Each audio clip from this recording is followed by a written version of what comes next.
Just remember Today, first of all, I would like to thank Allah, and I'm very grateful to the Almighty Allah who has granted me the greatest opportunity to talk in front of you. Today, I'll explain to respect every single person, and Islam means a lot respecting. तो देखिए, सबसे पहले क्या है बोले तो, चाहे कोई भी हो, चाहे अमीर हो गरीब हो, उसका कुछ स्टेटस हो या ना हो, कुछ मर्तबा मुकाम हो या ना हो, चाहे माल हो ना हो, दौलत हो ना हो, कुछ हो ना हो, लेकिन हर इंसान की इज़्ज़त करना ये शरीयत हमें सिखलाती. हर किसी के लिए अपने दिल में इज़्ज़त होना ये शरीयत हमें सिखलाती, ये इस्लाम हमें सिखलाता. तो अब इस्लाम के नज़दीक क्या अहमियत है किसी की इज़्ज़त करने की, किसी को इज़्ज़त देने की, क्या कितनी इम्पोर्टेंस है, ये आपको मैं एक बात से समझाता हूँ. ये देखिए, हालांकि बात बहुत घुमा फिरा के है, लेकिन आपको at the end of the talk you can understand and you will easily understand that how Islam gives importance respecting. तो आप इजीली इस चीज़ को समझ जाएंगे कि इस्लाम कितने अच्छे तरीके से हर किसी की इज़्ज़त करना हमें सिखलाता. देखिए, गीबत क्या है, मना है इस्लाम में किसी की गीबत करना. Islam has prohibited us to backbite someone.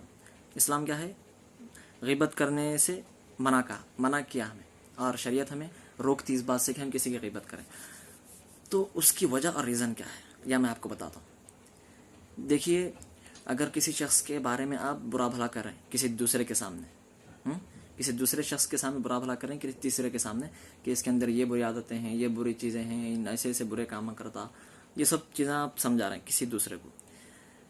हालांकि वो चीज़ें हैं उसके अंदर, तभी गीबत है. अगर वो चीज़ें हैं नहीं उसके अंदर, जब आप बोल रहे हैं किसी के सामने, तब तो आप झूठ बोल रहे हैं और या आप बहतान तराशी, इल्ज़ाम तराशी कर रहे हैं किसी दूसरे के ऊपर.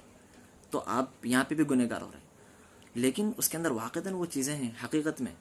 इनफैक्ट वो चीज़ें, वो तमाम चीज़ें जो आप बयान कर रहे हैं, एक्सप्लेन कर रहे हैं किसी तीसरे के सामने, वो तमाम चीज़ें उसके अंदर है. तब आप बोल रहे हैं जब भी आप गुनहगार हैं. और it is a major sin, और this is called backbiting in English. So इसको बोलते हैं गीबत. तो देखिए, यहाँ पर आपको एक बात समझाता हूँ, कितनी बारीकी से इस्लाम ये सिखा रहा कि अगर वो चीज़ें उसके अंदर रहने के बावजूद आप किसी तीसरे के सामने बोल रहे हैं उसके बारे में, उसको अगर किसी और एक से पता चल गया कि आप उसके बारे में ऐसा बोले, आपका दोस्त है या फिर भाई या कोई भी हो, तो आप उसके बारे में ऐसा बोले, ये बातें करें, उसको पता चल गया किसी और से, तो समझ लीजिए उसको कितना गिल्टी फील होगा और कितना बुरा फील करेगा कि अरे मैं ये चीज़ें बुरी चीज़ें करता हूँ तो बोल रहा, औरों के सामने बोल लेते फिर रहा. तो उसको ये बुरा फील होता है. यहाँ पे उसकी इज़्ज़त नफ्स मजरूह हो गई, यहाँ पे उसकी इज़्ज़त को ज़रा ठेस पहुँची. तो इस्लाम हालांकि उन तमाम चीज़ें कर रहा हो, बोले तो सही ना भाई, तीसरे के सामने जो बोले सही बात बोले, आप सब चीज़ें कर रहा हो, उसके बावजूद इस्लाम क्या करे, रोक दिया. यहाँ पे शरीयत हमें क्या करे, रोक दी. यहाँ पे नहीं कर रहा तो भी अगर आपको बोलना है, उसकी इस्लाह करना है, उसको जाके करो, तीसरे के सामने मत बोलो. क्यों? इस वास्ते कि यहाँ पे उसकी इज्जत नफ्स मजरूह हो रही. यहाँ पे उसको आप ये हो रहा कि डिसरेस्पेक्ट कर रहे हैं. उसकी एक समाज में इज्जत है, उसका एक मर्तबा मकाम है इंसान का, तो आप उसकी इज्जत नफ्स को मजरूह कर रहे हैं, उसको डिसरेस्पेक्ट कर रहे हैं. तो इस इज्जत को बचाने के लिए इस्लाम बोला, अगर कोई शख्स कुछ गलत काम कर रहा भी तो तीसरे के सामने मत बोलो. यही तो गीबत है. यही बात मैं आपको समझाना चाह रहा था कि इस्लाम ने किसी की भी रिस्पेक्ट करने को बहुत अहमियत और बहुत ताकीद की गई है. इसलिए हमें चाहिए कि हम हर एक इंसान की रिस्पेक्ट करें, इज्जत दें उनको, कोई भी हो, बड़ा हो छोटा हो, कोई भी हो, हम हर एक की इज्जत करना ये इस्लाम हमें सिखाता.